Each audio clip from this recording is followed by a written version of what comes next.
You know, I felt very troubled that they put the Taoiseach in that position and didn't treat him with the respect that a leader of that kind deserves when they're visiting the White House. And I wrote the Taoiseach with a little note, apology to his email, and got a note back that they had received it and thanked me.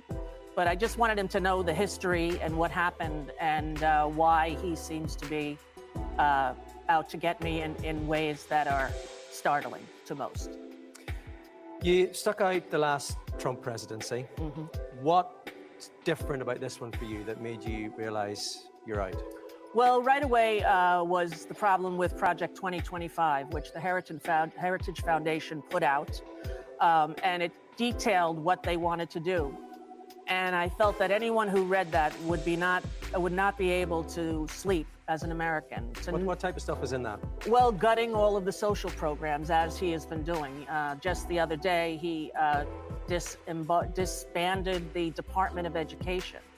And I have a child who has autism, and that child will be denied services, and many, many autistic children, because the funding for these programs for special needs children comes from the federal government as well as the states. And it's going to be disastrous for children on the spectrum. And that was terrifying. But the biggest reason that it was different than the first time he was in office is because of the Supreme Court giving him ultimate power, the powers of a king or a monarch. And that's not what the United States is all about.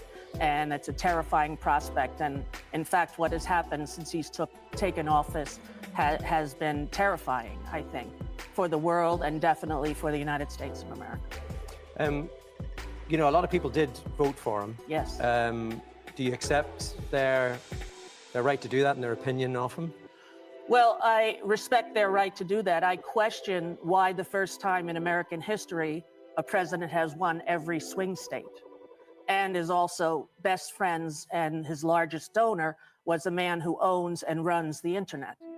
So I would hope that that would be investigated and that we would see whether or not it was an anomaly or something else that happened on election night in America when Kamala Harris was filling up stadiums with people who supported her, and Donald Trump was not able to do that. So it's curious to me. And as an American and a believer in democracy, I would hope that we would be able to look at all of the reasons why this happened in our country. How do you think America has changed in the months since he's been elected?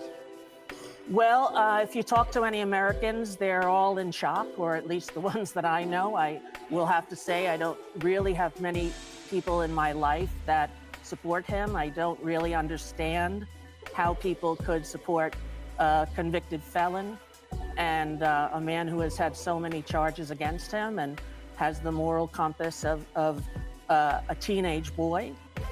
And it's heartbreaking, I think, to most of the people in America, and they're slowly waking. They're slowly waking to realize the cuts that he's making are not only going to affect the left-wing liberals that are woke, that they are afraid of and despise. When, as Jane Fonda said recently, being woke means you care about other people. And that's really all that it means. Conor McGregor ended up in the Oval Office this week. What do you think that says about the state of US politics? It's very depressing. And it seems very strange to me that the President of the United States has so many friends who are sexual abusers. Why do you think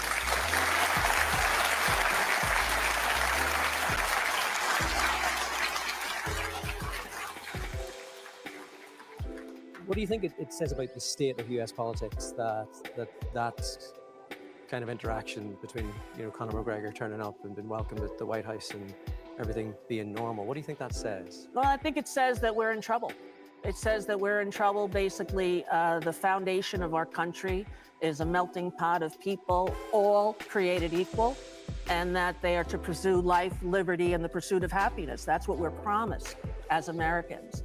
And to think that cruelty and lack of empathy is a value that is sprouted from the highest office in our country is overwhelmingly sad to me personally.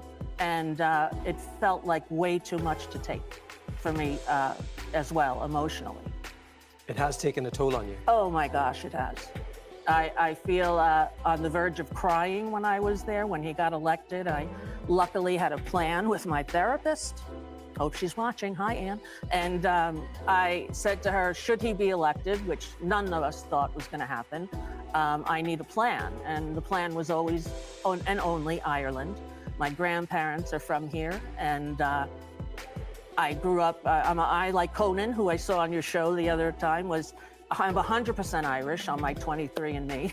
So there was no option. It's not like people said, why didn't you go to Italy or France? I'm like, because I'm Irish. So I went to Ireland. And I have to tell you that it's really felt like home since I've been here.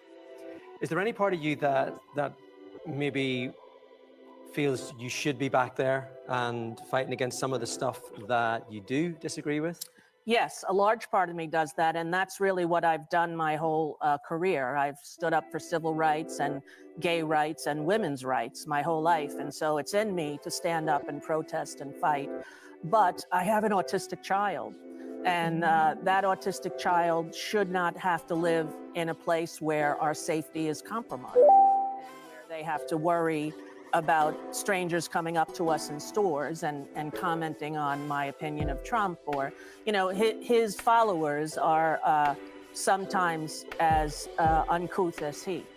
And it's not fair to my daughter, and I wanted to make sure that they would be calm, and I would be calm enough to be their parents, because that's what my child needs, is mom in control and calm and not absolutely overwhelmed by the state of the world. But I will tell you, national and international crises have always had an effect on me since I was a child, watching TV and the Vietnam War was broadcast live.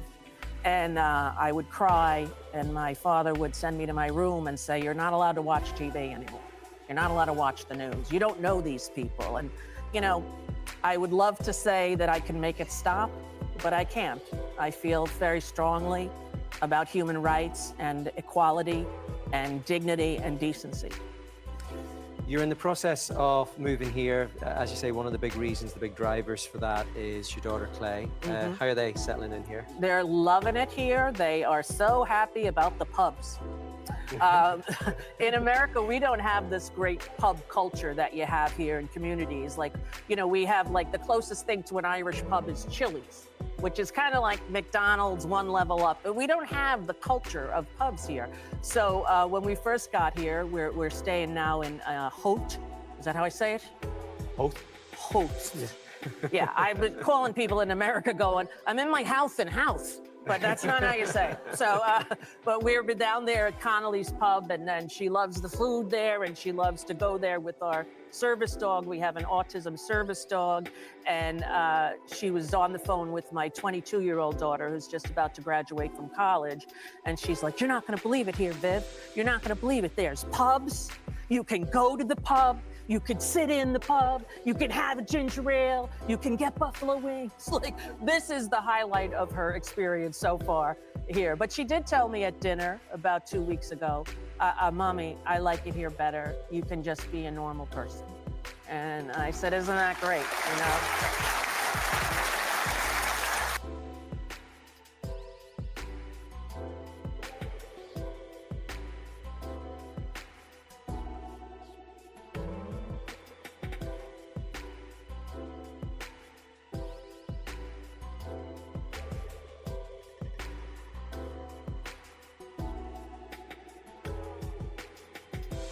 I could really use a change of scenery. Yeah. Everybody smoking all the greenery. Yeah. Close the match cause they were handed down to me. But I'm still fly, I know. I'm still fly, let's go. It could all be worse, I could be a hater like you. It could all be worse. Clothes to make the man, but that poison's gonna chew you. From the inside out, so right now, say it with your chest now, say it with your chest now. I'm young, I'm free, can't nobody take me here and now. It's my time to run it out. It's my time, it's my time to ride it. I'm young, I'm free, can't nobody take me here and now. It's my time to run it out. It's my time, it's my time to ride it out. It's your time, oh. Cheers to all the haters cause you proved to me that rising to the top was my destiny. And you can see whatever from behind me, but I'm still fly, I know. I'm still fly, let's go. It could all be worse, I could be a hater like you. It could all be worse. Clothes to make the man, but that poison's gonna kill you. From the inside out, it's time to say it with your chest now, say it with your chest now. I'm young, I'm free, can't nobody take me here and now. It's my time to run it out. It's my time, it's my time to ride it. I'm young, I'm free, can't nobody take me here and now.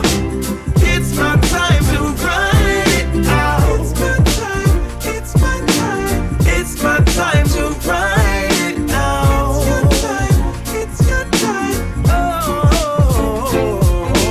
If you're on the bus, say yeah.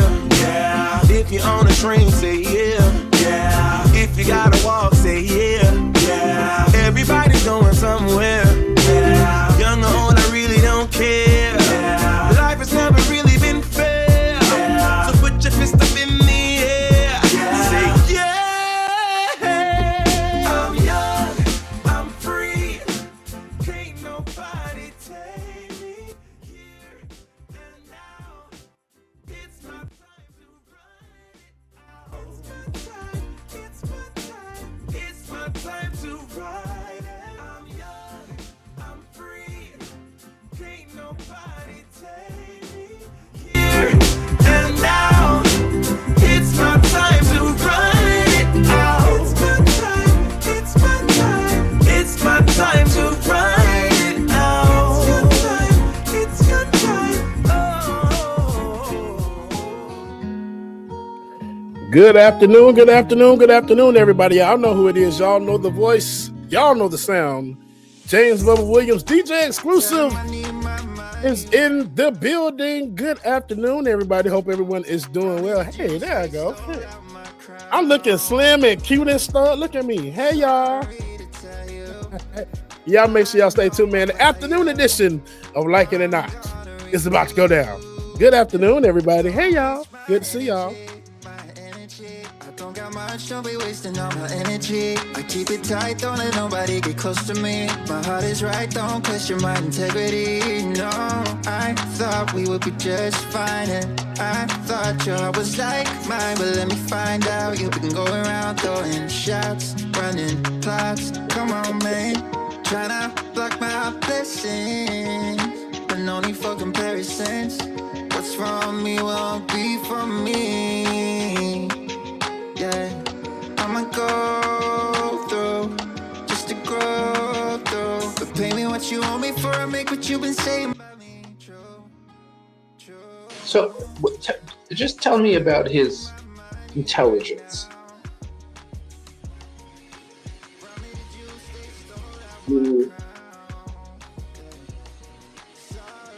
With respect to real estate deals, really, he's a salesman. He knows real estate really well. Anything else but that, he knows nothing. No history, no strategy. And when I start to say by executive function, the executive function says, and it's strange because construction by definition is just that. First you have the foundation, you have the steel going up, what stage? But in terms of his anything but real estate, he can't figure out if I fire Bannon, what happens tomorrow. So cause and effect, that has no relationship. In analytic intelligence. No. Now, what's this thing about that functionally he can't read or he doesn't read or? He doesn't. Well, he certainly can't read a balance sheet, which is funny. Has no idea.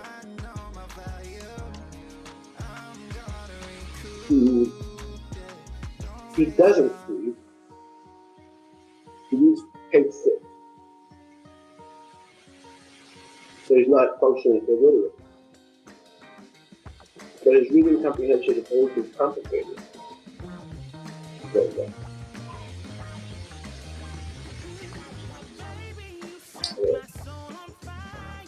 Now, what's other than he has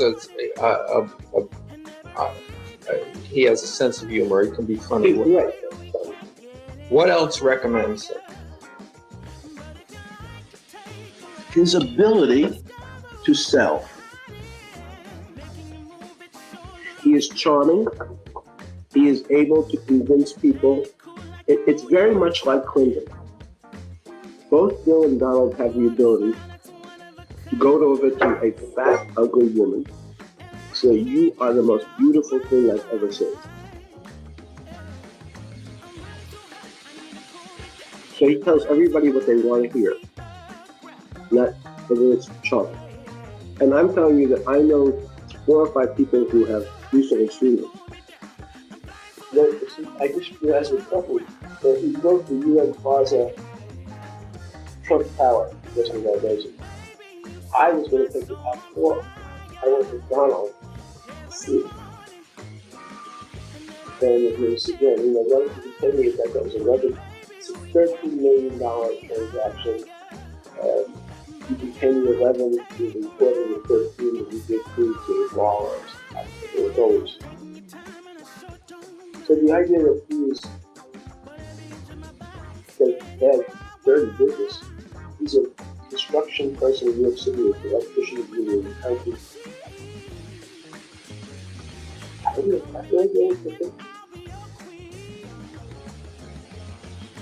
He's not able to do horrible human being. He rejects himself. He does nasty things to his best friends' wives. Anyone who first tries to gain your trust and then uses it to do bad things. That's how it goes.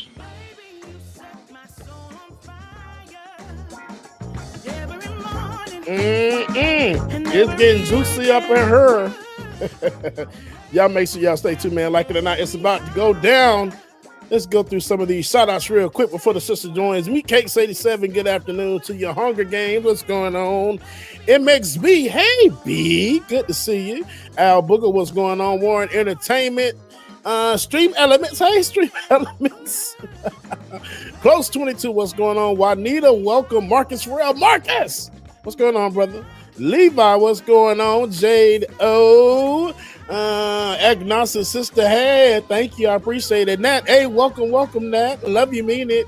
Evie's aunt. Oh, I got it. Yeah, good job. Evie's aunt, welcome. Lynn R, welcome. Y'all make sure y'all stay tuned, man. More like it or not, it's about to go down. Hey, if you have not already, like, share, subscribe, so you know when we going down, man, okay? And y'all go support the page too, all right? Like it or not, it's about to go down. Y'all welcome. And maybe we can't get any higher.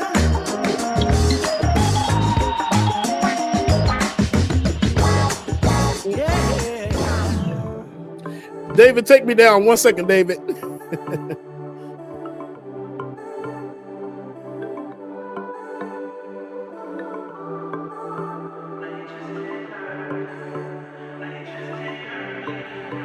Sticks and stones may break my bone, but your words can't hurt me.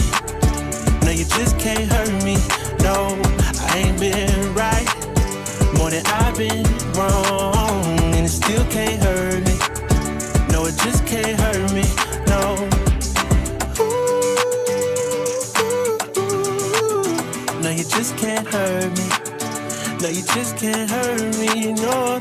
I know it's hard to be polite, and it's easy being petty. My mama used to tell me, gotta use you when you ready. Man, it's crazy how my brother said it could've been my cell. It's either prison or a grave, that's when everybody tell me. Man, life ain't a beach, it's a female dog. I'm staying 10 toes down, though I still might fall. Oh yeah, now I done came through, knocking pictures off you all. Cause loving people who persecute you, it's still a tough be a light up on my path and a lamp under my feet.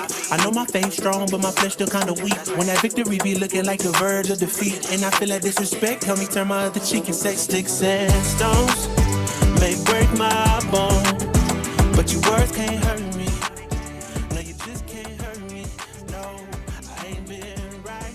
When you just fucking make sense, you make sense. If I'm a taxpayer, I feel like I pay money, I pay taxes, but I don't get health care. I have to buy insurance.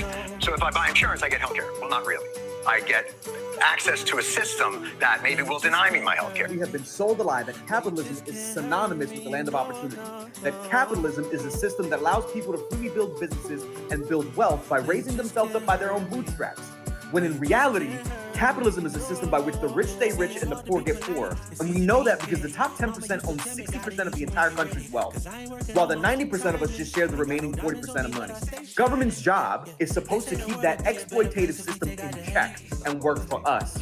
Collectively, when we pay taxes, it's supposed to be us pooling our money together to pay for things like the Department of Justice, which hires over 10,000 lawyers in field offices across the country so that they sue big businesses and corporate landlords that price gouge us. We pay taxes, it should go to us getting the same high-quality government-provided health care that elected officials get. When we pay taxes, we're supposed to be supporting social safety nets like food stamps, when times get tough, we can actually fucking use them.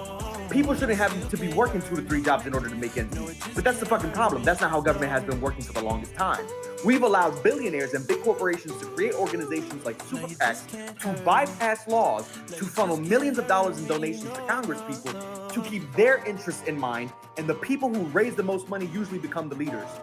The answer to all of this is simple: running on messages that keep billionaires in check, like taxing the rich, creating programs and legislation that actually help people on their day-to-day, like universal health care, raising the minimum wage, expanding food stamps, and going after landlords that make it too motherfucking expensive to live. Simple. Speak on it. Okay, y'all, make sure y'all stay tuned. This queen will be joining momentarily, y'all. Y'all make sure y'all stay tuned. I can't even talk today. Make sure y'all stay tuned. Like it or not, this is about to go down. I'm trying to work and do like 1,000 things at one time, all over the place. Like it or not, it's about to go down. It's good to see everybody this morning or this afternoon. Hope you're all doing well. I know I am. Y'all stay tuned.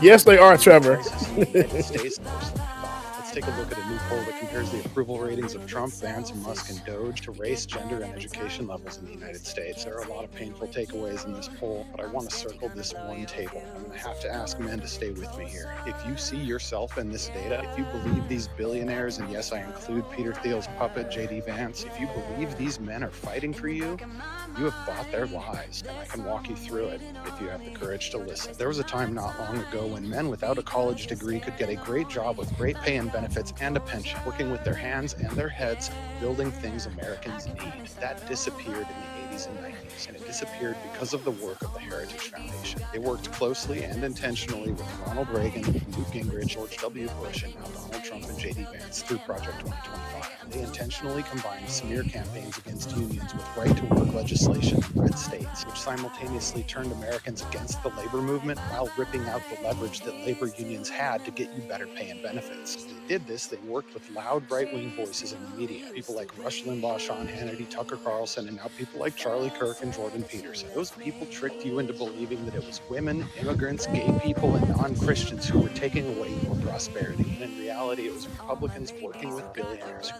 funneled working class wealth into upper class pockets. These people are not role models for masculinity. They are caricatures of masculinity. Proud morons who have built their wealth on your back and who intentionally create and manipulate fear of weakness, irrelevancy, and insecurity while attacking your sources for valid information. Scientists, educators, and journalists, so they can keep you from seeing or believing what is happening. And this is the end result. Millions of men thinking they're fighting for themselves, when in reality they are fighting their neighbors and fighting their loved ones on behalf of the 1% of people who hold 99% of the wealth and power. Yes, women and marginalized people deserve better. But you know what?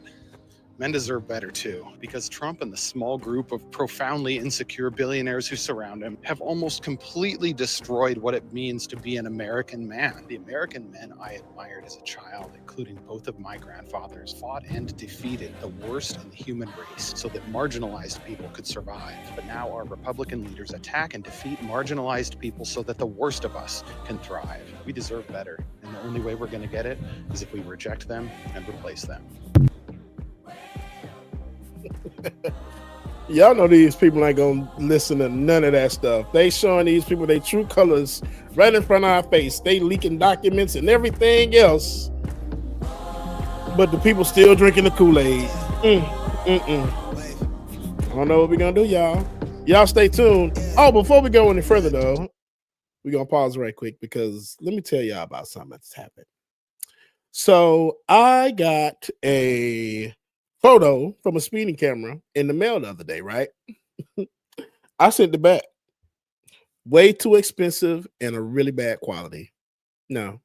That was that was really terrible. Oh, that was a bad one. Hollywood, what's going on, Hollywood? Lily, I love you, Lily. Good to see you. Make sure y'all stay tuned. I'm still stalling, so we still got some music coming, including Ben and I's favorite song. Y'all make sure y'all stay tuned. David, give us some B-roll. I'm too pretty to be on camera. I don't want to break it at it. I'm just playing.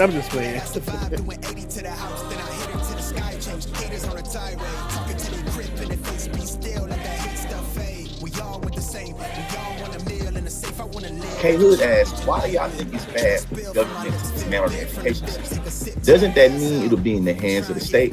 Why is that not better? I'm genuinely asking, so don't get up under here with no disrespectful stuff. Well, I hope this video helps. Here's a picture of Ruby Bridges, somebody that was denied access to education under the guise of states' rights. She had to be escorted into her elementary school by National Guards because the state of Louisiana believed it was their right to deny Black children of equal access to education.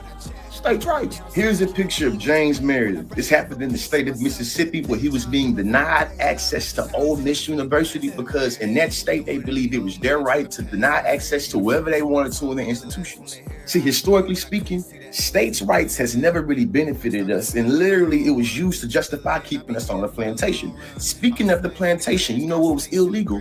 Reading. They wanted to use states' rights to keep us on the plantation where reading was illegal. And education in our country is a civil right, but when it's left to states' rights, we see that certain people in our community will not get access to it. The descendants of the Confederacy always said the South will rise again, and when we see the dismantling of the federal education, That's one of the notions of the South Rising again. Here's a picture of these women known as the Daughters of the Confederacy. When we leave education up to the states, individuals like them get to teach our children that not only was slavery beneficial to our ancestors, the Civil War was all due to those tyrants up north not being able to let us folks down south live our lives.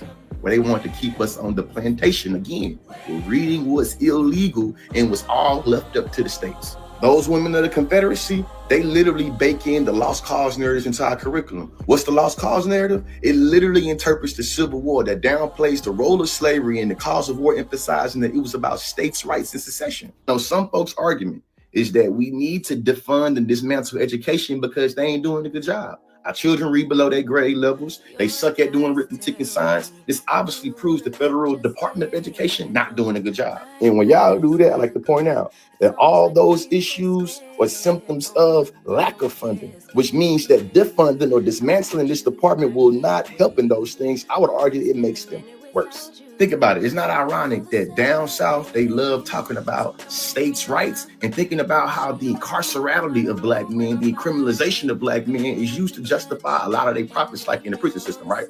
Here's what we think about Head Start. That's something that's given to us by the Department of Education. Here's what it says. Compared to siblings who did not attend, Head Start graduates demonstrated improved educational attainment, adult health status, and wages, and decreased grade repetition and incarceration rates for black males. When we leave education up to the states and we see that things like Head Start decrease incarceration, they're going to make it where you want to be a property of the state, which means we have to have a decrease in funding of education. We see that the Head Start stats show that. This current administration wants to privatize education, leaving it up for the corporations and making it where our children that's in the inner cities throughout this country, especially down south, is left out to fend for themselves.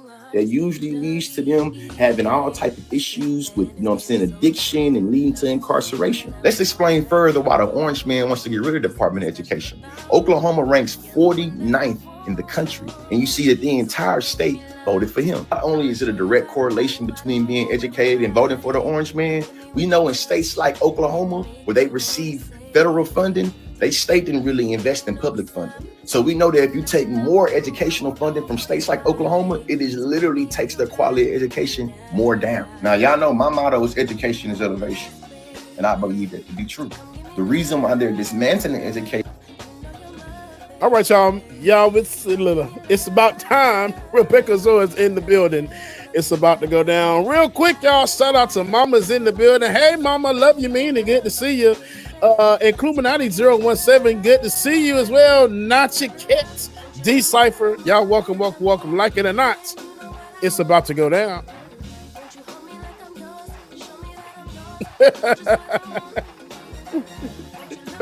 Right, Becca. Work that we're doing here is not going to stop when it comes to these type of discussions. It's going to be for us and by us here on this platform when the media is telling us to look the other way. Your support is what helps us move forward. Join patreon.com/like it or not. Help us grow. Like it or not starts now.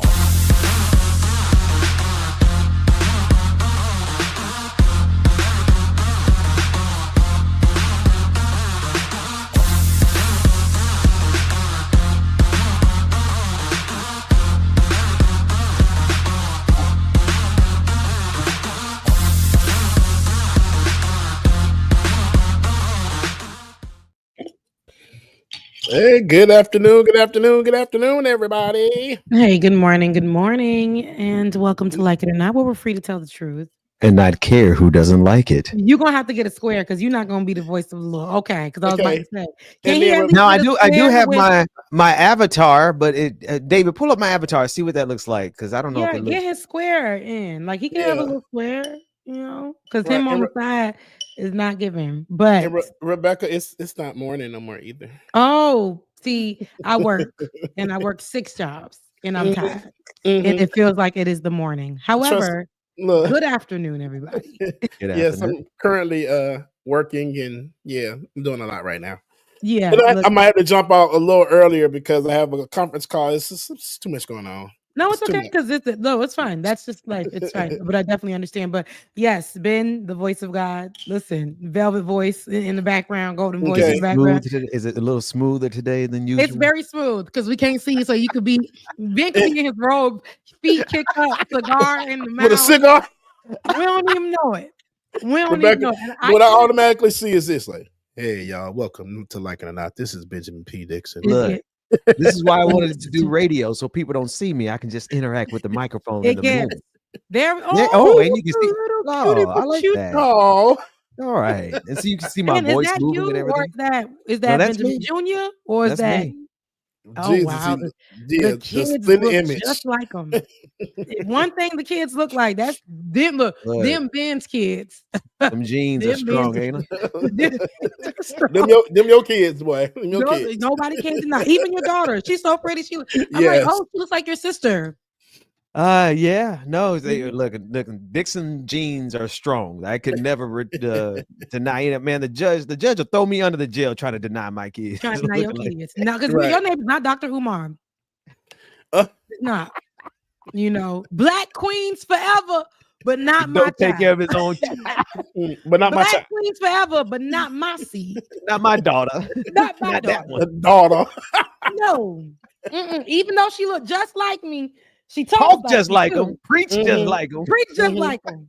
But she ain't mine. Black Queens forever. But not mine. It's not mine, but not mine. But not mine. Lord, it's been every time we get on here. Sorry about that, guys. Saturday, I was very, very exhausted. Lots of work. Ben, I did see the work that you did do with Dr. Mac. Absolutely. I thought that was amazing. Also, meant to hit you up. Show it. I wonder if there's a way to show it, David. Go ahead, Beck. I'm sorry. Yeah, there probably is, but I'm going to do my recordings. And Bubba, he told me to tell you to do a recording, but I'll get with you on that as well. Okay. Okay.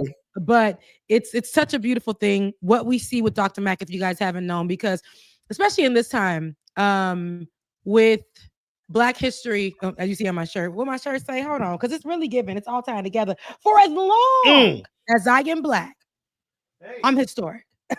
Yes, I don't care if I'm ADOS, FBA, Caribbean, Nigerian, just for as long as I am Black, I'm historic. And that's just what it is. I know they're trying to erase us. They're trying to remove us. The White House has already had their order in where there was no more Black history. And we said, oh, bet now we're going to really have to do a 365 for the next 4 years, even though we're 365 for the next 4 years. But now we're going to have to be in your face with it. We're going to have to be real nasty and rude and just be Black and not pay attention to nothing white and everything Black. Now we really don't care at this point.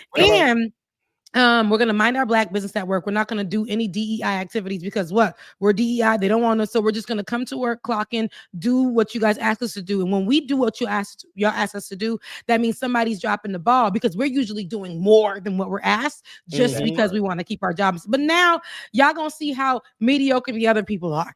Y'all going to see that they was never doing work at all. And we were holding it down by doing the extra brunt of the work. See, that's what we're doing. And we are the ones that are going to be speaking to our own communities, whether it's the people in the house, whether it's the people in our neighborhoods, whether it's people who look like us that are receptive to the conversations, whether it's in the church, Ben, which what you're doing, whether it's with your Haitian community, which what I'm doing.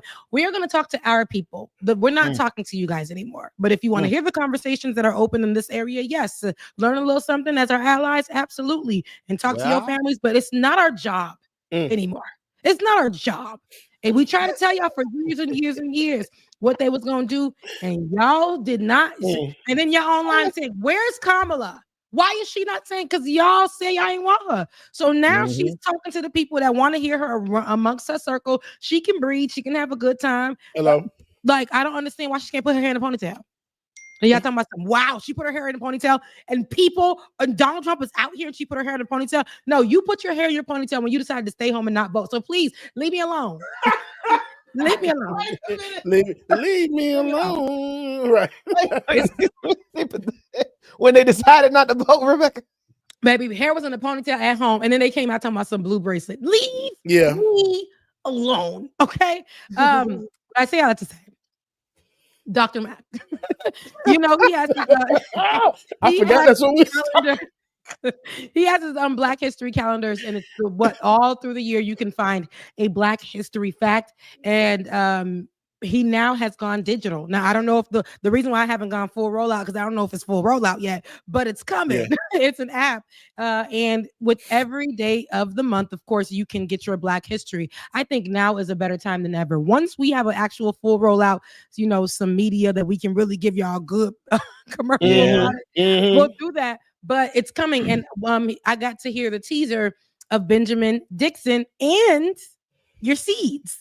Did you hear the kid? Did you hear the babies? I said Ben has been teaching. Ain't no one. These really kids, they got it. Rebecca, they're gonna be all right. I see it. Hey, is that twin. The one you're supposed to give me? Because you never gave me. Yeah, it's your cup. Yeah. Yes, but love ya. Mean it. Love you, mean it. Ben, your kids. Yeah. I said, oh, Ben, he's teaching the babies. I said the wife is teaching the babies. Y'all doing a really good job. wait, she switched from Ben to the wife, but it is the wife. It is. I know she talks about it online a lot, so I know it's her. So homeschooling. Did you hear Jeremiah's yet? Because his was a new one. You heard the baby boy, the small? It's beautiful. Oh, really? I wish we could play it. I don't have a. Right. I actually have it on my phone, but I'm not going to do it because I can't be responsible for a rollout that isn't the rollout yet. Oh, okay. So don't leak it. Don't leak it. Don't leak it. Yeah. On next episode, I will definitely do that, but I'm going to do mine, and then I'm going to definitely reach out to you so you can speak with him as well, and we can all get that done. But what I love about it is for every day that we're attached to or we're associated with, whether it's our birthday or another day, you'll hear our voice and you'll hear a Black History fact from that day. And so that was really, really nice to see. But I love that. And once it does roll out, I will share it with you guys here. But in the meantime, I really want you guys to head over to what's the calendar website? Black Heritage Days. That's what the app is going to be called. But Black Heritage Day, definitely go and purchase your calendar. He has one that's all, if you want 365 days of Black facts in history, just women, he has that available. If you want it, just anything. Just Black. You know what? He has that available, and he has different versions as well. I think we're on the 5th. I'm gonna take a little privilege since I'm working on it with them. I'm just gonna play it. Tell me if y'all can hear this. Hi, this is Jeremiah. I'm 7 years old, and January 19th is my birthday. John H. Johnson was born on this day in 1918 in Arkansas City, Arkansas. Okay, that's just a teaser. Oh my God. So it's coming from the sold out calendar, but he has the Black Heritage Day Women's is available, and please go and support. If anything, I want y'all to support because we're actually now we're not scared to say we're just Black, 365. This is not a McDonald's campaign. This is not a Walmart campaign. We really are that. And now we're just going to have to tell you every day. You're going to be, oh, brother, here we go. The race thing. Absolutely. Because the race thing is in the White House, and they want Hitler, and all we just want is just to be Black. I just want to raise my kids, Becca. That's what I was telling Dr. Mack. Right. All I'm trying to do is raise these little big head babies who look just like me, except they taller. And look they all taller than me almost. Jeremiah's almost. Jeremiah is creeping up on me. Benjamin. I had to wrestle Benjamin the other day. Say, I don't care how tall you are, boy. He's still gonna respect me in my house. A Black daddy always gonna assert himself when he sees always. He getting tall. Oh, he getting tall. I don't care how tall. Let me put him in his place.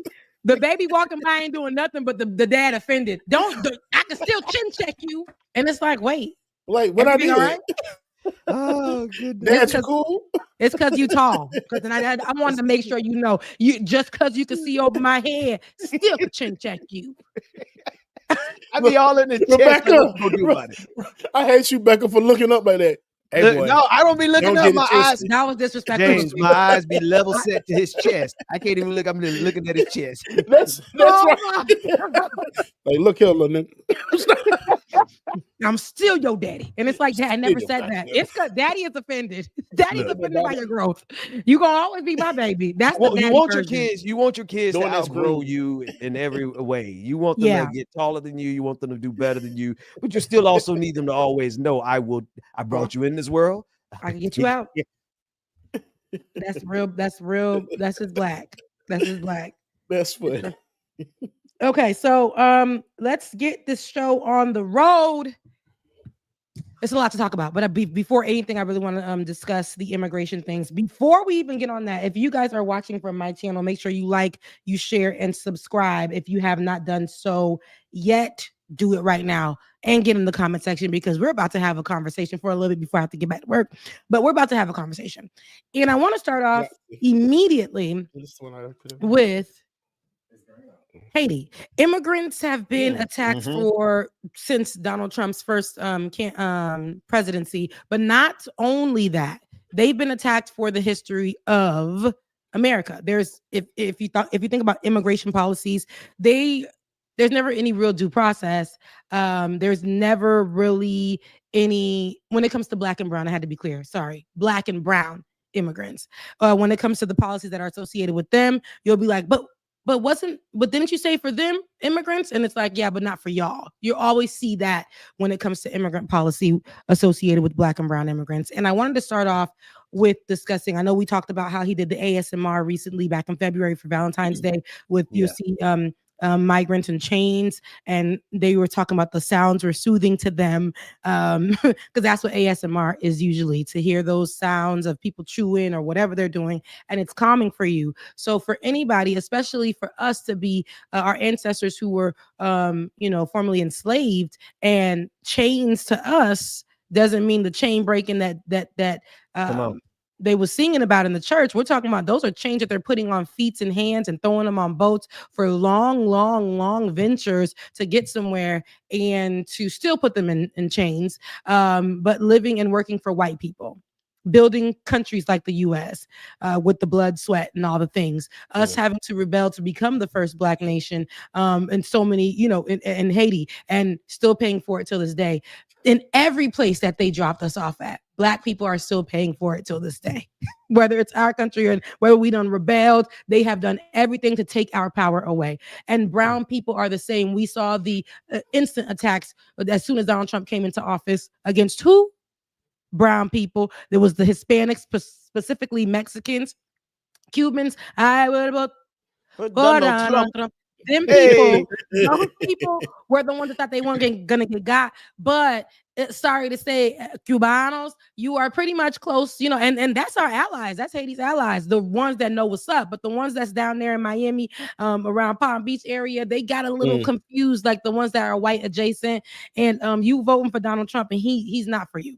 And so they quickly found out. Okay. And we'll talk about that as well. And then, so it was the Mexicans, but not only that, the Muslim ban, right? Remember how he attacked any Muslim majority nation, and that literally any Muslim majority country, that was because of what? And it's always been a thing, right? First it was quiet, then it was out loud. And there always been discrimination against Muslims or people who they believed were Muslims just because of what they looked like. So not only was it religion, it was what you looked like. If you had, a head wrap, or, the certain kind of outfit, the prayers you would do, your accent, but of course your skin color. And so when 9/11 came around, all the things that they were saying and all the negative stigma that they put towards brown people who were Muslim, they grouped them all together. It now became policy, immigration policy. And to disrespect them was okay because of 9/11. This must be true. Even though there was no substantiated information that the claims that they made that these people were terrorists and they were a threat to America were true. There was any statistics that showed that, but Donald Trump said it was true, and America's already racist, so they went with it, and that's how we got the Muslim ban. Now we have Muslim ban 2.0. Just earlier this week, we seen that come out where Donald Trump stated that he will now have a Muslim ban. Well, not Muslim ban, a ban that's expanded, right? The Muslim ban that's expanded, so it's a 2.0. And guess who he's adding on there, right? Venezuelans, he's adding Cubans, he's adding Haitians. Of course, there's Haitians on there, child. And in this, there's a lot to unpack with this because a lot of people want to come at me. I want to be very who trying to come at you for what? People, people who are not only people who are ignorant naturally and want to stay there because it gives them a reason to say the misinformation and stick to it. But people aren't educated properly. So if you're going to follow me, because I'm going to really talk about Haiti a lot, not only am I biased to it because I'm Haitian, which means that I am going to make that my priority when it comes to giving y'all the actual news about it. Y'all gonna have to come with me on this journey, right? As far as if you want to know why these things make sense. Donald Trump doesn't just to move.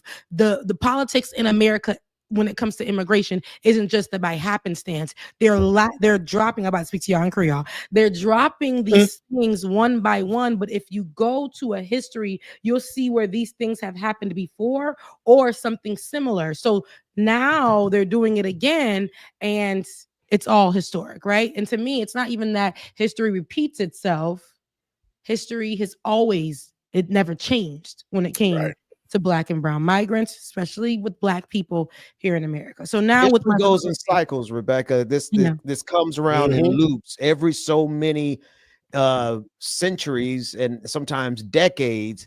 They go through this phase where they target immigrants and they target the very people who are victims. Haiti is a victim of the West. Thank you. Haiti is a victim of France. Haiti is a victim of the United States of America. Most recently, the Clinton Foundation, not only the Clinton Foundation, but every administration interfering. I don't have to tell you this. I'm just teeing it up for you to knock it down, right? The Jovenel Moise. Okay. We saw what happened with him. We saw the intervention, the assassination. Right. So Haiti is a victim of the West and the United States of America. And now, just like a regular cycle, just like Hitler did, just like Hitler did with Jews, just like every nation does, they find an immigrant group and they cyclically target them. And then sometimes it goes as far as what we see in Gaza. Yes, it does. And see, you're right, Ben. And we can talk about all of the things it shows that the attacks with the Ukrainians, which is also, like I said, they deserve to get out of what was happening, especially at the hands of Russians in their country. They needed a safe haven. And so, yes, they deserve that and they deserve to come here. But we cannot turn a blind eye to the same time frame.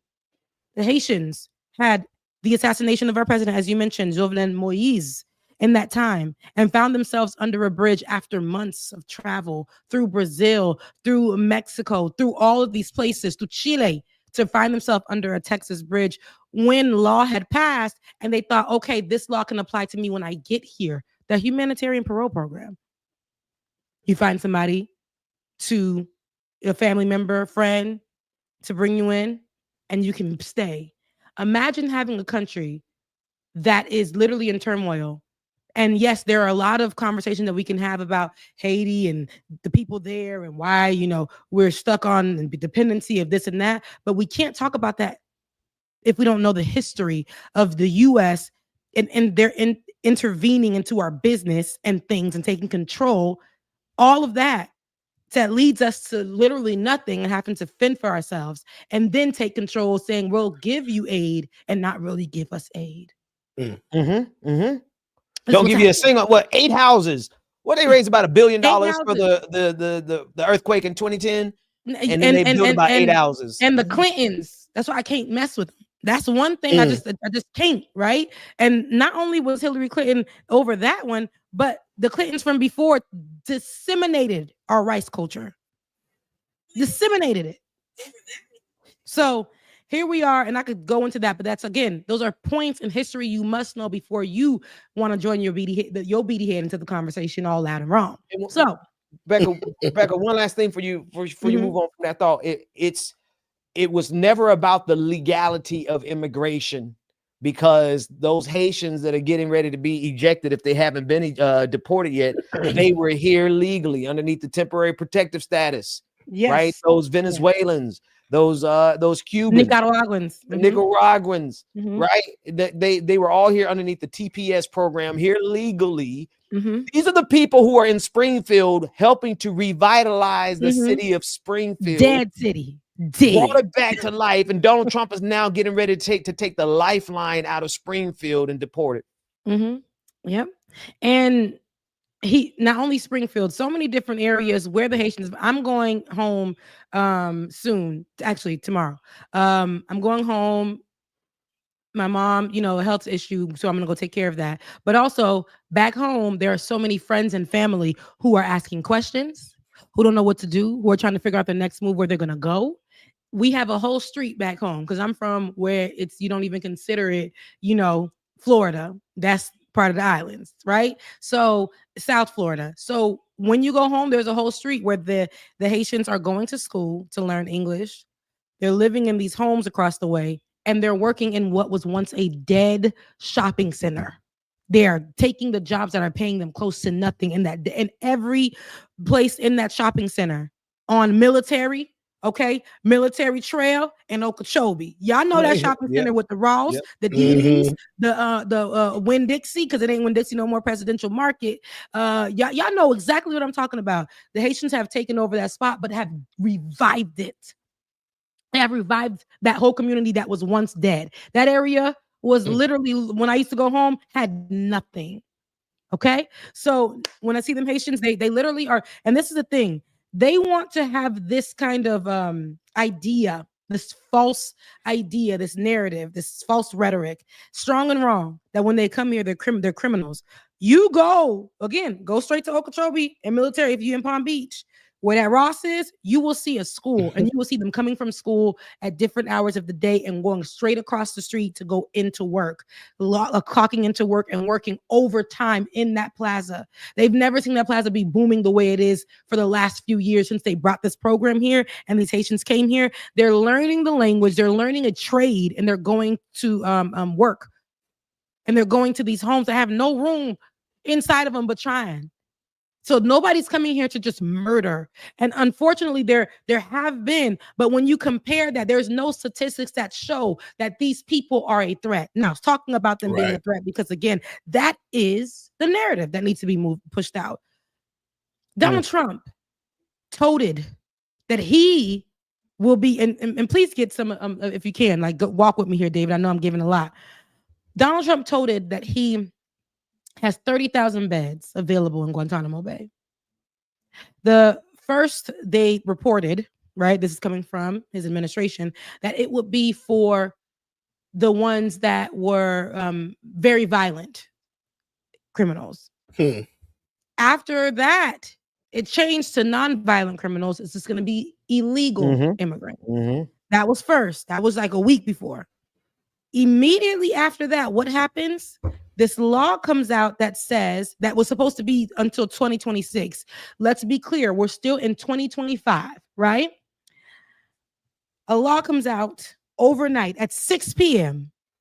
At 6 p.m. that states he will be removing. Yes, the program was temporary, y'all, but it was always supposed to be temporary. It was always supposed to be okay, but the countries are still in turmoil. And even if it was supposed to be temporary, we haven't gotten to 2026 yet. What he did was at 6 p.m. a few days ago, the next day it came out where he made it so that by the end of April, the dates were changing. First, it was like April 26th, 28th, and now it's April 30th. By the end of April,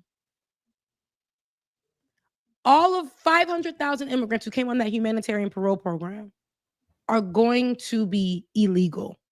Walk with me now. Guantanamo Bay will now have 30,000 beds that are filled with who? Black and brown migrants. Not only black and brown migrants.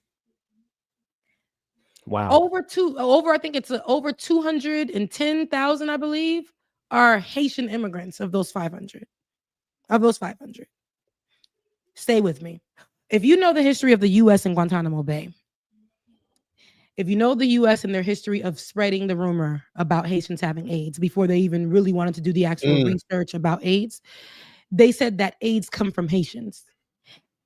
Haitians had to get on that Brooklyn Bridge, had to get out there in Miami back in the late 80s. Still fought for their life in the early 90s, but about that claim. You know why? They had Guantanamo Bay filled up with who?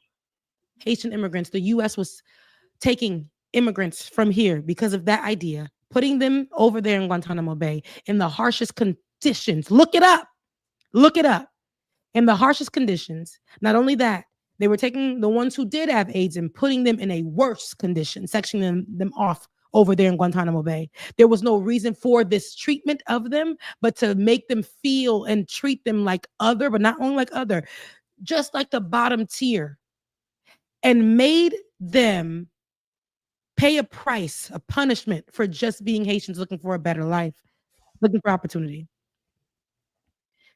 Those Haitians were treated so bad, and the quality of life there, if there even I can say that, the environment was like an immigration camp, which is what I called it. Like a constant, sounds like a internment camp from World War II. Exactly. Sounds like concentration camp. Yes, that's what it was giving. And so America got away with that for a minute. And everybody in America thought that was okay because they blamed age on them. But then again, there was no statistical proof. It was all a lie. It was not factual. And Haitians had to come out and fight for their right because it was affecting them getting jobs here. As soon as somebody found out you were Haitian, what was it? It was you got AIDS immediately. And that was something when I was coming up in school that was told to me often because of that, because of what America did. So when y'all want to talk about this history and, oh, he got 30,000 beds, but it ain't going to be for Haitians. Historically, do you know that Guantanamo Bay was reserved for Haitians, for being Haitian? So immediately when he does this overnight turn and he just told it that he has 30,000 beds, not only that, he's already started processing immigrants, Venezuelans, out to El Salvador in that encampment. Yeah, those videos, that it's one. terrible. And I can't believe there's videos on it. I can't believe there's actual video out that's showing the environment over there, which is it's inhumane. It's inhumane on purpose. And you have President Bukele, Bukele or whatever, however you pronounce old fascist looking, the fanciest looking fascist on the planet. I mean, he looks really dainty, like his hair's all slicked back, all his fingernails all nicely done, real dainty Nazi. No, go ahead. No, you know, right. But then he mocks the Supreme, not the Supreme Court, but the federal judge here who tried to block those 300 immigrants from being deported there. And now it's turned out, Rebecca, what you're talking about, there's innocent people who are in that bunch. There's innocent people who have been deported to a prison in El Salvador, and MAGA and Bukele is out here laughing and making fun of it. Yeah. What? What? Like what? What you looking at? David's looking at. That was the West Coast cars. I'm like, wait a minute. I'm like, what's going on? About a lowrider. And you're right, Ben. Those Hitler Juniors, those people who are dictators, like Bukele over there at El Salvador, and then you got whoever's over there in for Guantanamo Bay. But those partnerships, Donald Trump literally trying to create that here as well. Those partnerships and then the forcing to the pay to stay. We're literally running from poverty. And let me be clear again. When I say this, that does not mean that I'm saying that Haiti is a country that's not beautiful. Haiti doesn't have resources. We had so many resources that they had to steal from us and deplete us from our resources, put in corruption into the country so that we would not continue to succeed because it took away from America shining, right? At one point in the 80s or before that, 60s, I believe, Haiti is one of the safest places. America considered it one of the safest places to visit for vacation. You would never know that. There are commercials about it being one of the safest places to visit for vacation, all the things. But again, they find Black people thriving in the country. They find Black people doing well in the country, and they will try to strip you and take everything from you. Haiti has always been an example that they may want to make an example out of it. America historically has always been anti-Haitian. As soon as they found out about the rebellion that they did, the successful rebellion that they did, it's because you scared them. They did not. Right. America made sure that there was no slave that heard about it or there was no connection because they were afraid that would make their slaves rebel. That's right. Give them an idea to rebel. So they made sure that everything became anti-Haitian. Everything became anti-Black success. That's why I say there's this conversation that's going around of people saying, hey, there's a video, the girl says, I want segregation back. I want segregation back. And segregation would be great for us because if we had segregation, Black people can succeed on their own. And I said, Yeah. that sounds good until you understand that there were once thriving communities. And again, people want us just everything that sounds good. We can say something sounds good, right? But we can't say it never happened, because when these Black thriving communities happen, what happened? They were came and bombed. killed us, bombed us. Yep, bombed us. They murdered. destroyed us, We were out murdered the us. way. We was out the way. They said they didn't want us in their stuff. So what do? We started from scratch. Black families, Black immigrants from, or Black migrants from other states and stuff was moving to vacant places and creating very, very great communities. Tulsa, that were flourishing. Greenwood, Tulsa, Black Wall Street, Camilla, Okay. Georgia, Rosewood, Florida. Rosewood, yep. Not only Rosewood, out there where I covered it in Florida, Eatonwood or Eatonwood, Eatonville. yep. Eatonville. Mhm. And see, it's like all these different places that they quietly try to cover up, where they did a lot of disturbance in those places because they were thriving. They're all considered historical communities now, or they're just vacant. Allenwood in California. They didn't want to, that place was, it was flourishing so much.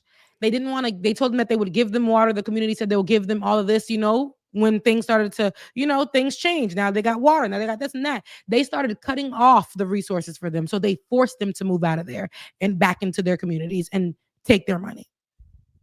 That place is just sitting there vacant. Old vehicles, old churches, just vacant. Vacant. They'd rather have an empty, vacant city than to have a thriving minority community, especially Black community in that city. They would rather destroy it and have it just completely unlivable than to let Black folks live there peacefully and unbothered. They wouldn't want that. So I say that to say, when we're having these conversations, yes, we would want that. And yes, we're going to have to continue to fight, because there was somebody way back, one of our ancestors way back in the day, that was fighting so much, didn't know what today would look like, didn't know what today would look like for us. But here to give us the opportunity to at least sit on this platform, even though here we're even muzzled in some way, but sit on this platform and to talk about these type of things, because, they did that for us. They didn't know that this day would come. However, we got to be real. And I think that's the problem with us saying that we want segregation, knowing that that's not really we're literally what? How many Black people, the Black community in America is like 13%. Around 14. Yeah. So, it's kind of not going to be possible, right? We gotta be in these communities. However, that doesn't mean that they have to we're not going to let them make us inferior anymore. We're fighting for that, of course, but our communities are things, they're ours. We got to stop making it feel like they can just take it from us. But we are fighting people who are making laws to steal from us. You guys are saying segregation now, but remember, there are people who did it before who died. There are communities they remember. There are people who are living today who are still looking for reparations for what happened to them. Yep. And what did America say to them every time they go up there and fight for it? Hell no. No. And it's hell no. No. That's what they're saying to us. And so, but I don't think segregation is the way, because if we are talking about, I'm going to be real, I'm all Black everything girl, but it's a human issue, right? And we got we're all part of an HBCU, right? We've all got HBCU up in us on this panel. And right now, what are they doing? At the education department, they have dismantled it so much so that they want to sue, have actively started suing HBCUs for doing the very thing that they were told to do when they were started. HBCUs they're teaching predominantly Black students. At one time, it was all Black, because why? We weren't allowed to go to the white schools, so we made our own. And because the schools are so amazing now, whites want to go to it. From other countries, they want to go to our schools, and because they're not able to get the financial aid that Black people are getting to go to those schools, they mad. Donald Trump said, hell no. To the no. He said, hell no. And then, because they're going to accept the Black students before they accept the white students, he said no. But is that not the system that they told us to create? And we've been going by it for years, and we still let the white kids in. I graduated with a nice little boy named Connor over there at FAMU. He left FSU because he said that communication program is not It's not as efficient as the journalism program over here. He left that white school and came on over the tracks.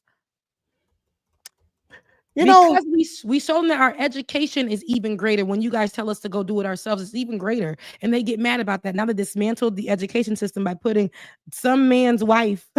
Vince McMahon. Who knows There was a nothing WWF, about it. WWE, one of them. That's who that is. His wife, Secretary of Education now is whatever her first name is, McMahon, the wife of Vince McMahon. Yep. Wow. No. I'm just, Becca. We didn't. They didn't give us permission to start these schools. We started them because they didn't say go over there and start your own school. We started them because we had no choice. And the thing is right now, these white saltines, these saltine Americans are striking at the very core of what blackness is, and everywhere blackness can be found, they are trying their best to purge black history, black excellence, black anything. They have declared an all-out war on us. And the thing about it though is that black folks ain't never needed white folks' permission to be black. They can't stop. Never. Exactly. Never. That's it. That's all I got to say. They can't stop. Good. Black folks ain't never needed no white permission to be black. Again, as long as I am black, melanated, I'm history. As long as I got King Jesus. As long as I got King, that we are black and they can't stand it. I walk into the store with this shirt on, they hate it about me. I walk into the store just not even with the shirt on that says I'm black, and they hate it about me. I just am, and they hate it about me. I think that's why Dr. Mac's app is so important right now. Thank you. The Black History. And Rebecca, thank you for starting today's episode with it. And I know Dr. Mac is going to really appreciate today's episode. And it's so important because if that's what they're trying to strike at, that's what they're trying to take away, then that's why it's so much more important for us to dwell on it and to live in it and to be as black as we can possibly be, honoring our history, honoring our present, and then fighting these white Christian nationalist devils, white supremacists. We got to fight them and make sure that they don't get any more ground. Like they've hurt us. They put us in a bind. Over the next minimum 2 years, our schools, our black universities are going to suffer. Our black students are going to suffer because of what they're doing to the Department of Education. All of our communities are going to suffer because of what MAGA is doing, right? But all we got to do is hold the line. If we could just hold it together over the next 2 years until we get to these midterms and reverse some of this. Now, if we don't stop them in the midterms, now if we let this go, if we don't put a halt to their progress at the midterms, then we would have given them a free rein, like to really permanently put us down. Yep. No, and it's not. I know that sounds like, let me come back. I know that sounds like it's, I have to be clear, fear mongering and things of that sort, but it's not, because we were saying that 4 years ago, and everything that we were saying, I don't say 4 years ago, because it feels like 4 years ago, 8 years ago. And everybody said that it was, and we tried to be cute with it too. Sometimes we're like, you know what? If we just, call our, and just, sit this one out of next year. And the next 4 years, we'll make sure. And then when the next 4 years came, it started to seem like, okay, are they bowing down too? What's going on? And we realized that it takes more than them little, I don't want to be offensive, but it takes more. And so, we are saying things like they will.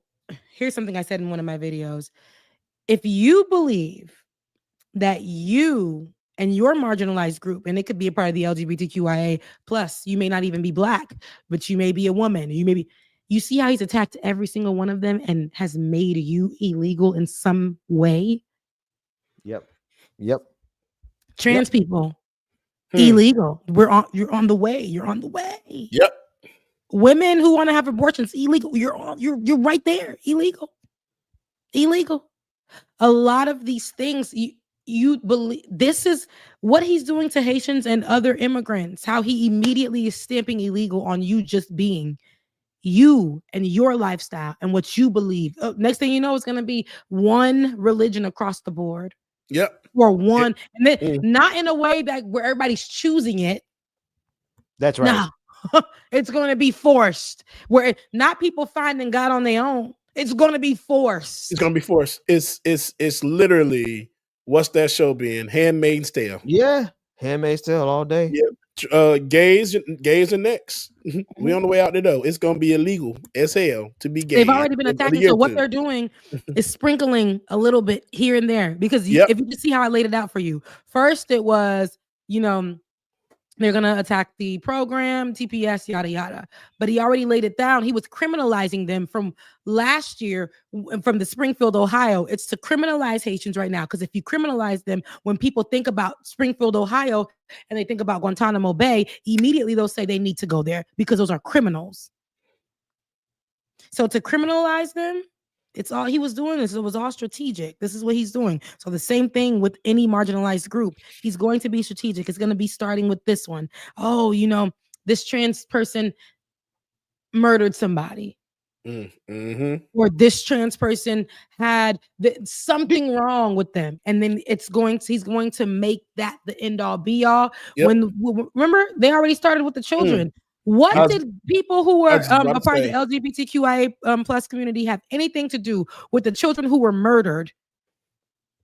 Look. They're trying to say this is how depraved and evil. Help mercy. They're trying to say now that all of the school mass shootings are happening because of trans women, trans students, trans kids. Yeah, no, I really want you to process that when we know without a shadow of a doubt, the people who commit mass shootings are overwhelmingly white men, white boys, or they're white. They're from a white culture of boys. There was a couple of Hispanics that were brought up in white supremacy. Even the black boy who just did a mass shooting recently was drenched in Nazism and white supremacy. So we know the source, the source of mass shootings in schools. We know that it comes from white supremacy. But now what are they saying? Oh, no, it's those trans students. That's how much they're willing to lie. Mm-hmm. Yep, they're gonna accuse us and trans of grooming their kids being, I guess, the straight kids, and causing them to go down this path of trouble and killings and murders. No, we just want to be free, left alone, minding our damn business. Yeah, and if white folks in history had just left folks alone. If they had just left stuff alone, mind your damn business. And ate the saltless food. Instead of gallivanting all around the globe, thinking people want your quote unquote civilization, which came at the end of plagues and pestilence and disease and violence and guns and all this kind of evil. If y'all had just stayed in y'all little country and left folks alone, what would the world be? Amen. Going to people's country and why don't you speak English? Why are you even here? When Puerto Rico, what white lady did, I never did an update on her. I need to find out. But what that white lady did, I believe it was in Puerto Rico, when she ran up in there and got upset because they did not want her drunk behind to be up in their spot. Puerto Rico, while she was on vacation, she came back, thought this out, lit the place on fire with gasoline, and it messed up other communities or businesses, community businesses, right? And you know that a lot of these Caribbean countries, most of their money come from when people are coming on vacation. Yeah. Hey, so go ahead, Ben. Sorry. I'm so sorry. Jose Kelly, Ben, why do you think he had to graft in the Gentiles?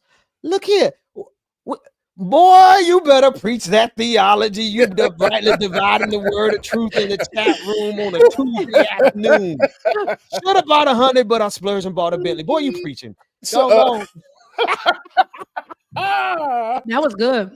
That was. I'm warming up. We taking our show on the road, y'all. We're gonna get this on radio. No, listen, somebody look. But honestly, we are at a time, Ben, where you're talking about it. This is, and every year we talk about these things. Well, people, this is under attack. This is under attack. Well, this is what we're gonna do. We're gonna march. I've seen in real time where even our leaders' voices who fighting for us, it's not matter. Your voice ain't voice don't matter. It don't matter. So what do we do next? That's where we at. What do we do next? And that's what I see that a lot of people are veering towards. Because why? Oh, I'm dropping a video on Thursday about this. But even what they're doing in the military, be mindful. Watch. Yes. Watch. Because they are trying to, there's an erasure happening. Earlier last week, there was erasure of something that we didn't even know, but because it's Black business, we made it our business to find out what happened. And that was about Jackie Robinson, who we all know as the first Black Major League Baseball player. Done a lot of things, done it all. But did you know that he was the first to say he ain't going to the back of the bus before Rosa Parks did? Nah. Oh, I bet you did. He did it when he was in the military. I bet y'all didn't know that. He did it while he was a lieutenant in the military. I bet y'all didn't know that. Because why? Erasure. What they did earlier last week was remove information about Jackie Robinson being in the military because they did not want us to know. First of all, because of DEI. And that's what they literally said, because of DEI. They removed it from the military government page. They removed his history. Somebody who knew his history probably went to go look for him and didn't see him. And they raised hell about it. Black people made a conversation, an observation. Oh, they was like, hell no. Hell no. They definitely said no.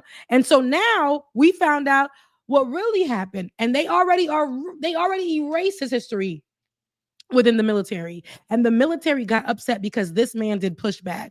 And they, what is it called? Court-martialed him for that act. Really? And so he of course was acquitted, but they made him leave, because how dare him stand up and challenge us and still be here?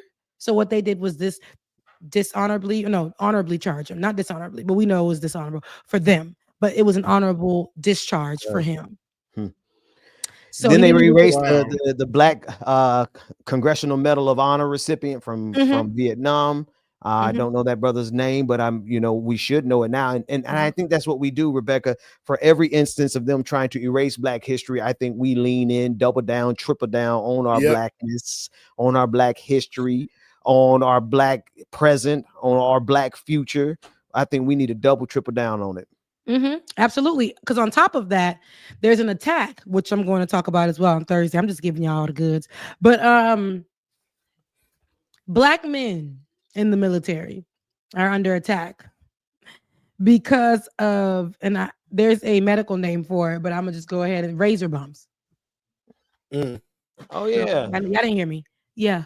Razor bumps.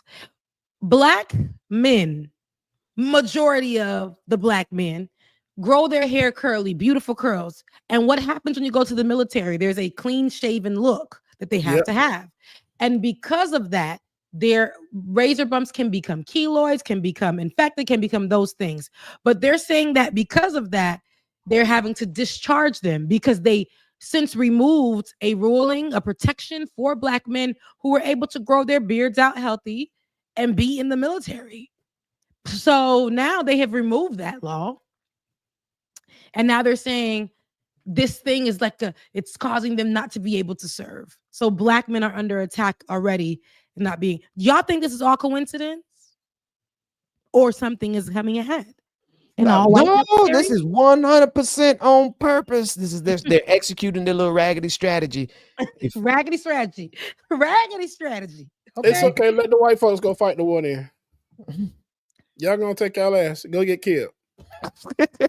Because y'all picking the Black people because of razor bumps on our face that we can't do nothing about but put some cream or something on it. Wait, Jane, don't take this sideways, but you sound like you taking that personally. Now you got some razor bumps over. Yeah, because I mean it's a normal occurrence. It's I mean, normal it happens. occurrence. You know how hard I gotta work. So stupid. Do you know how hard I gotta work to keep them off of me, man? Right, dude. It's like, even with this beard, if I was to shave my face, I know all this gonna be bumped up on my little round face. And it's just like, if I was in the military, once I did that, y'all gonna send me right home. Look, And bro. that's fine. Give me that first check. I don't care. Every black man is almost prone to getting those type of razor bumps if you don't treat them right. I know some is a special condition that goes beyond the average razor bump, but just like just shaving and grooming our beards, just the wrong move can really give you a keloid. And it literally really is. It's a what, like, okay. It's like, because they never have black people in mind for any of these things, right? Yep. They put them out there for war, all these things. But this Eurocentric-centered laws and policies, they never have black people in mind. So now, there was a ruling again that protected the people who were growing out their hairs and things like that, and let them grow out their beautiful beards. That's how you see a lot of military men with beards and stuff. So fine. And then they took that law away. And now we're seeing them back with their razor bumps, putting their lives on the line. These people are putting their lives on the line for y'all with their razor bumps. What's it doing to y'all when y'all got people who are mentally ill and white and serving every single day? Like, let's be for real. They're also attacking the LGBTQIA plus community within the military as well. Bringing back anti-LGBTQIA laws. These things are happening before us, and I know that we're waking up every day, and it's something new. But be mindful that something new will soon affect you. I say this all the time. Y'all think he can't get you? I bet you right now he working on something that's gonna get you for your eyelash, for your lip, for your door, for where you staying at. Something, because the America that he wants is linear, and it's going to be things that are white, of course, centered. We saw them. Ooh. Ben, did you see that clip of them worshiping at the White House? No, I didn't. Oh, goodness. It gave, there was no oil in the room. They ain't got no oil. No oil. There's no oil. No oil. No Earl. Dry as Ben Shapiro's wife. Oh, my. Y'all don't remember that episode? About the mop and the Megan Thee Stallion and Cardi B? Oh, yeah. It was a throwback meme. Like, you got to be careful with some of them throwbacks. I remember. For real, it was a different level then. We were all over the place. The Lord was still working on it. Level, yeah. I had to clarify real quick. The WAP. It was the WAP. It was the WAP. It was the WAP. Because it sounded like Ben said the mop. I thought he said the mop too. I'm like, wait, the mop. WAP. Mop. Oh, I'm like, oh, okay. I didn't put the WAP on it. It was. I'm dead. I'm so dead. We sound real old, but and that was a few years ago. The pandemic has aged us.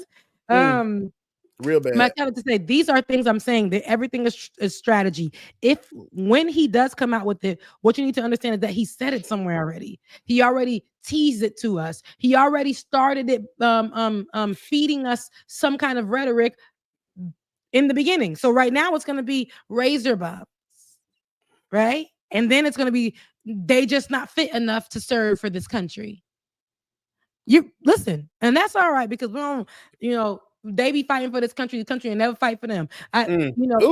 My ex, he was in the military. He ain't even from here. He did that for an easier way to get a better life instead of working this, where all the other African people were working at that time where he was. He went straight to the military and took over a decade of his life and gave it to the military. He did not speak English and experienced lots of racism there. Also became a lieutenant and they hated him for it. All kinds of things. And he had to be honorably discharged as well because of racism. So just knowing these people are serving and still will not be recognized, putting their life on the line, watching friends die every day.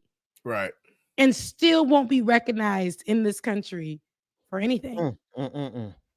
You know what we need to do, and I'm gonna and Dr. Mack has already laid the foundation, Rebecca, because if you take what he did on the calendar for 366 days of Black history, but then you go and add on top of it what we've accomplished in science, and you go and add on top of it what Black women have done, and then you go and add on top of it all the achievements, all the different achievements that Black folks have done, you really would start to understand why they are so afraid of DEI.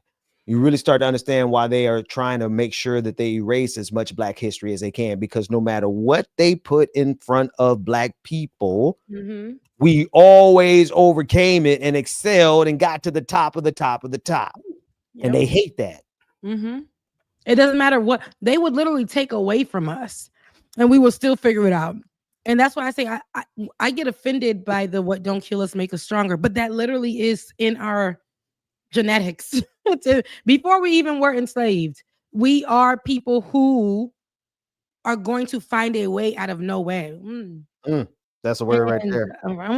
It hit me right up in Way there. out of no way. And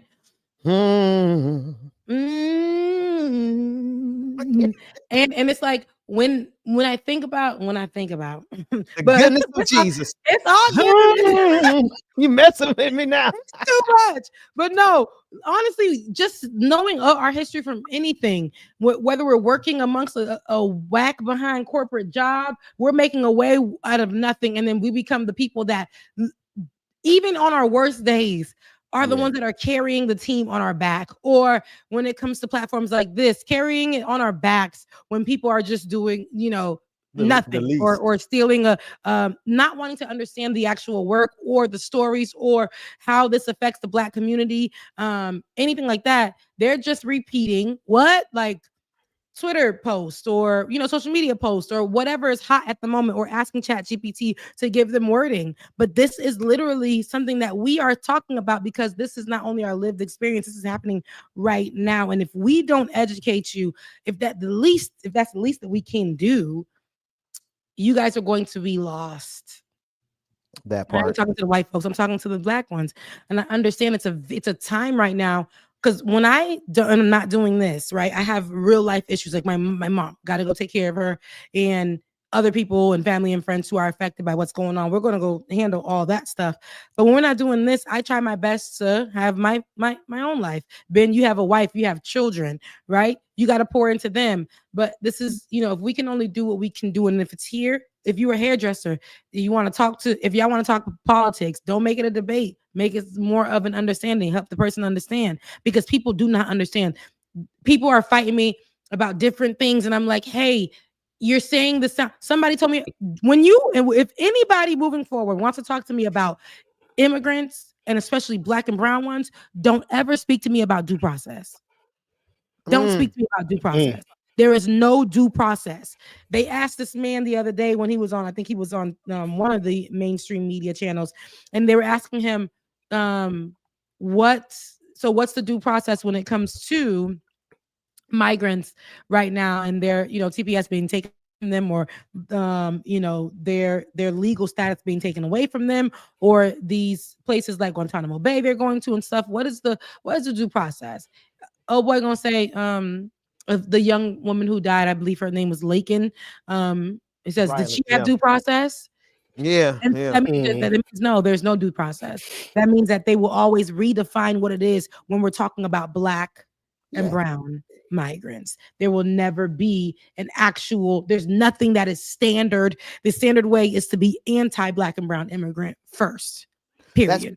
That's because this system, America, the United States of America, Western civilization, what white folks have done, they need a new group to destroy.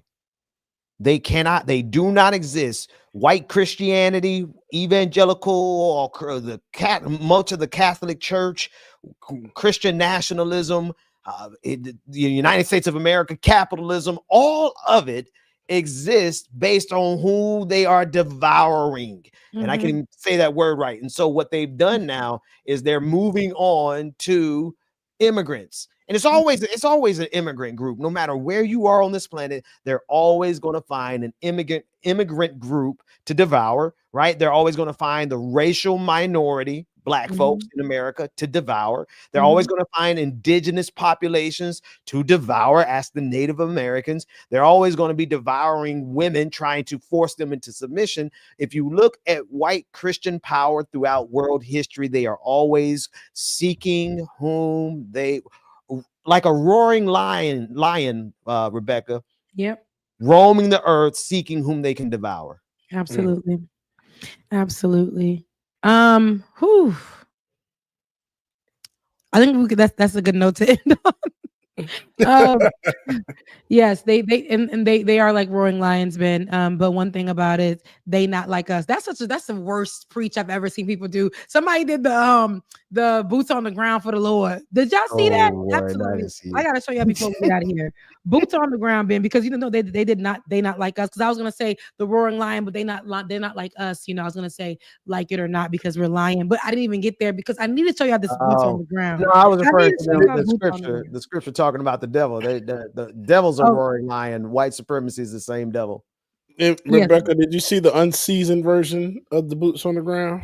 Oh boy. Oh, they already got to it. They already got to it, child. And when I tell you it's unseasoned like the chicken at the barbecue. Ooh, ain't nothing worse than a good. Cause see, barbecue smell that fool you.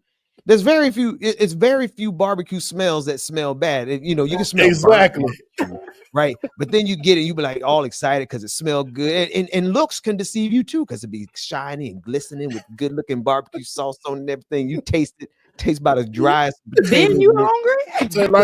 like a rubber band, dry as a. But it smelled good. It looked good. Aaron got a grill. Oh Lord! Oh, here we go. I found it. Boots on the ground. I'm sending it to y'all right now. Daisy's got a gun. Karen's got a. Man, okay, I sent it. Now I hungry, also went viral on Instagram for the first time. Well, this is like probably the fifth time because I don't really use my Instagram anymore like that. I treat it like Twitter, but I do post pictures every now and again. Of course, I try to keep up with the kids because I be cute. So, I posted this line dance. So we're gonna play this one, and then we're gonna play the one that went viral. Charlie Green out of Chicago, and I want to show y'all how smooth they were back in the day. And now I know why millennials wore suit tops and business casual to the club. Oh, because yeah. it was in our blood to pay homage to the people who did it the smoothest. But this right here is from the church. Please play it from the beginning and play it loud. Like they're grooving already. Boots on the ground, because this is what the church do. They just disrespectful. Play it.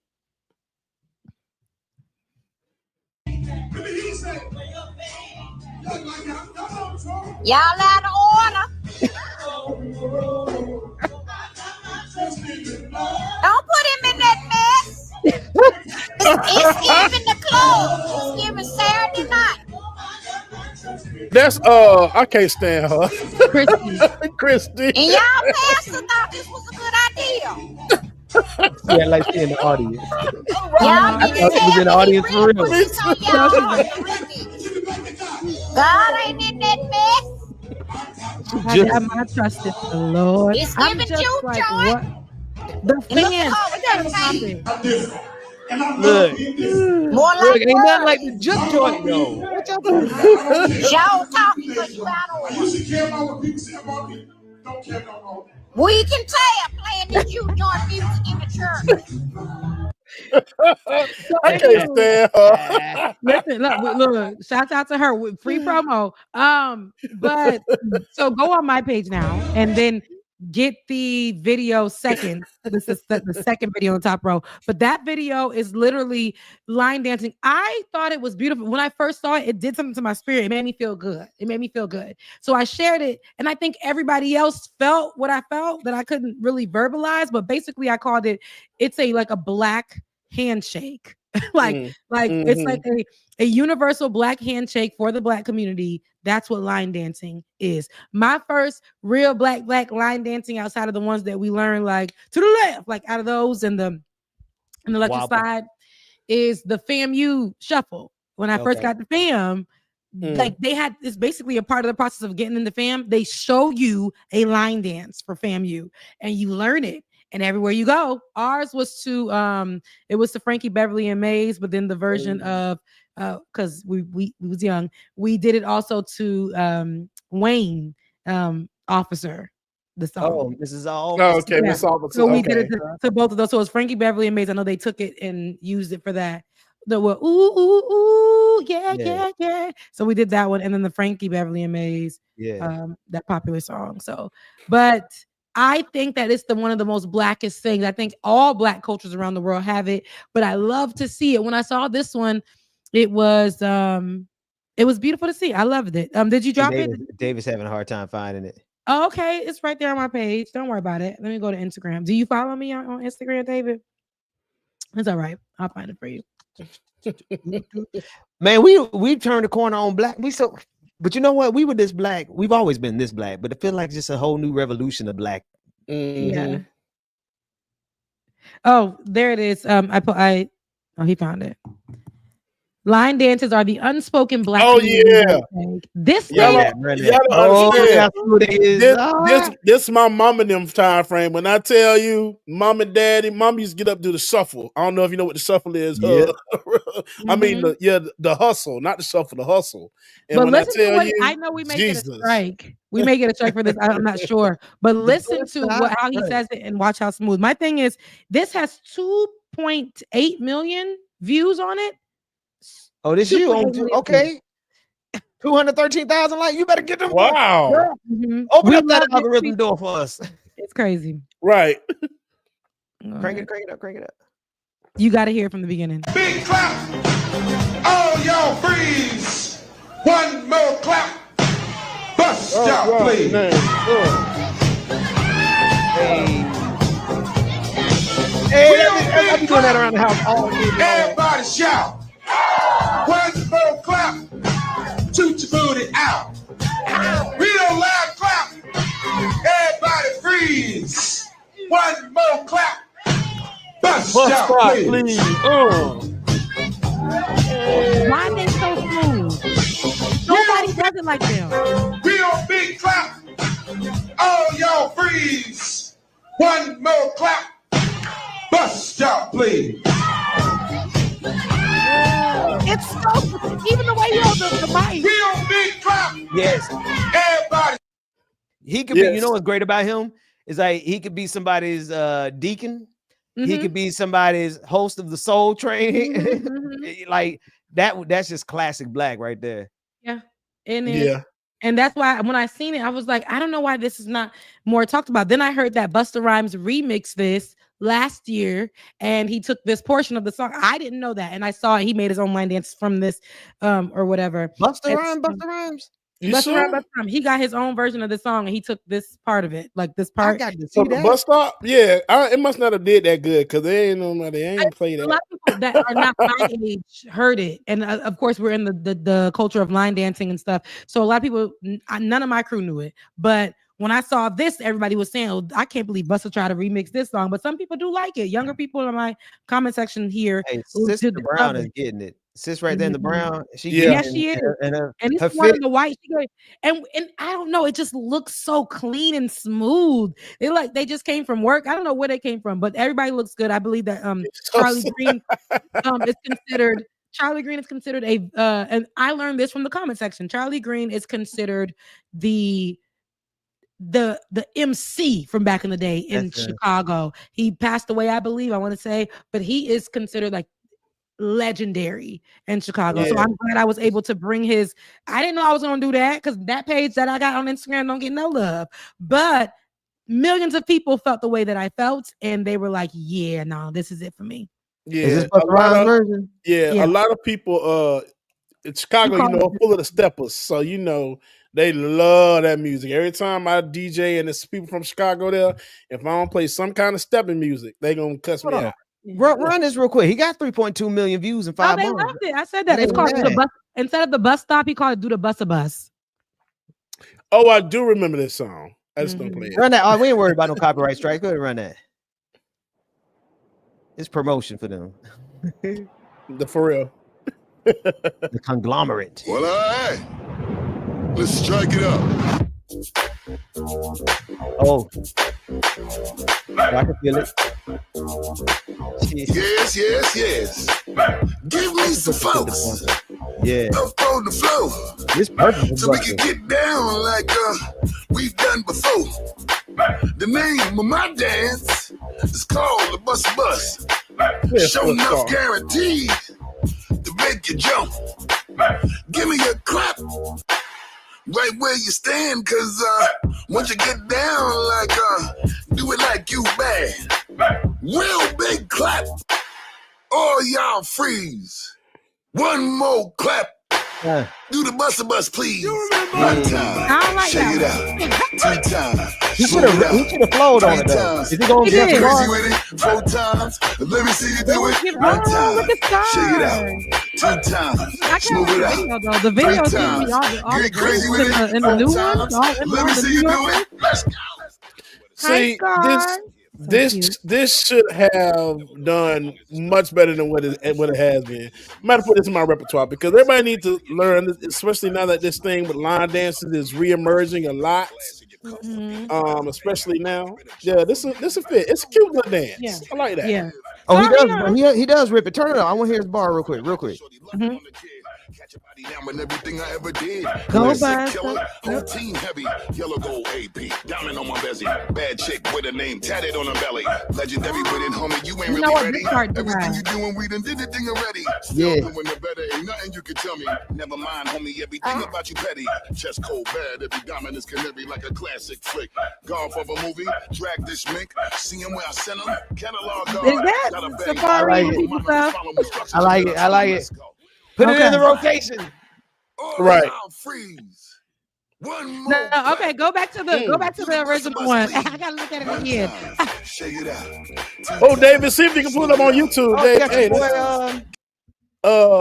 that's your boy Mbaku. Mbaku, yeah. I forgot his name. Nice. Real big clap. Everybody freeze. One more clap. Bus stop, please. David, get the video. I want to leave the people with something good. Becca, have you seen the follow me routine yet? Follow me? Yeah, the follow me. Yeah, me neither. Follow me has been out for a long time, but now they have a whole dance to it that they do. Yeah, the HBCUs have been doing it lately. Oh. That and the Cupid Flex. I know you know Cupid Flex. Oh my God. I learned that by going out. And I was like, what are they doing? And I really liked it. And then I learned it. And I learned it by basically a mistake. I said, I could do that. And I ended up doing it. But anywho, here's the Bus Stop original. I don't think we can play all of it, but let's play a little bit of it and we out. Like my camera. Right. Let's drag it up. Dang, look at back in the day, y'all. Y'all understand. I need to show y'all my mama's pictures from this time frame. Mama Afro and Daddy like Afro rules. So we can get down like oh yes, we're gonna get the super chats before we get out. name of my dance called the Bus Stop. Show enough guarantee. Make you rock. Give me a clap right where you stand, cause I want you to get down like a well-tuned band. Real big clap. All y'all freeze. Hey. One more clap. Bus stop. This is so smooth. It's so smooth. Everybody shout. One more clap. Toot your booty out. Real loud clap. Everybody freeze. One more clap. Why we always got a kid? Everything. Always. Good. Anywho, all right, let's get to some super chats and we're out of here. All right. You want me to go start it off here? Go ahead, start it off. All right. Tiger says couldn't sleep last night, was stuck awake with stress, insomnia, making a game plan for the missus, gets targeted by what that icon is ICE. We essentially can't go across the border. They're checking phones now. I'm losing it. Wow. Oh man. We praying for you, Tiger. Everything is gonna wake up. Yeah, man. Prayers, man. I know. See, this is affecting people in more ways than one. I'm telling you. Please keep us posted on that. Shout out to Omega Star who sent a super chat. Says this is truly unfair. We're with you, Rebecca. Another one for from Omega Star. We stand with Haiti. Absolutely. Sammy, thank you for your super chat. France owes like 150 billion, 200 billion or more. And do. to the Haitian people, according to Professor Jemima Pierre. She also advocates for necessary recognition for the devastating violence that happened. Yes. Jesus. Yeah. And another one, last one from Omega Star. Your voice gives me so much hope. Keep fighting, Rebecca. We love you. Yes, we do. Thank you. My little raspy. I know what you're talking about, though. But thank you so much, Omega. You were great. Love you. All right. All right. Well, that was it. All right. Listen, I know that y'all didn't know that was an impromptu episode coming on today. We did miss Saturday, so I always want to make up the show. Wait, again. Did y'all see them just drop down and get low? I did. My God. And they swinging it. Yes. Baby. And they said, listen, look at He's sharp. He's sharp too. Oh, you better get he said, no, y'all ain't doing it like me in the I'm back. gonna bring that back to the club. I'm gonna bring that back to the club. Go in my best church suit. Go in the comment section and read it, and you guys are gonna get so much. Everybody say, I'm bringing that back. I'm doing it. Charlie Green was the one to make I guess, and I learned this just from reading the chat. They said, that's Chi-Town. That's Charlie Green. That's Mr. Green. They were like that. I think his son is even in my chat. I believe that he's a DJ out in Chicago as well. All of this is unfolding to me just posting this, and over almost 3 million people felt the same way I did just from a small little clip. You know what's crazy, Becca? Go ahead. Let me cut. I hate to cut, but Becca, what I love about this the most is that they're gonna be people who as we progress further, gonna be people who try to say that you ain't black because you not descendant of enslaved. You know what I mean? They've already said it a million times. But you high key got roots and depth into and insight and experience with some of the blackest of the black experience America got to offer. HBCU graduate, somebody who is from literally South Florida, and while it is island, we know what South Florida entails. Is very black as well, and so like people don't like to forget that I am born in America, but I am, because of America's anti-Haitian rhetoric, I have to only say that I'm Haitian. I was raised in a Haitian household. We were raised all things Haitian. Parents didn't speak English. A lot of family members still don't speak English till this day. And we have that benefit because we are in South Florida, but they would never let me be. I went to school too, y'all. I got friends as Black American too, y'all. Like, even though majority of my friends is Haitian, me going to an HBCU was because of my Black teacher. Like, people don't want me to be Black. They don't want me to be Black. And by Black, I mean Black American. I'm Haitian American, which still makes me Black and born here, which is American. But yes, culture-wise, Ben, I feel you on that one. Like, I know people who are Black American who are from my city who have a lot of Haitianness to them. They have a lot of island drip on them in their accent, the food that they like, culture.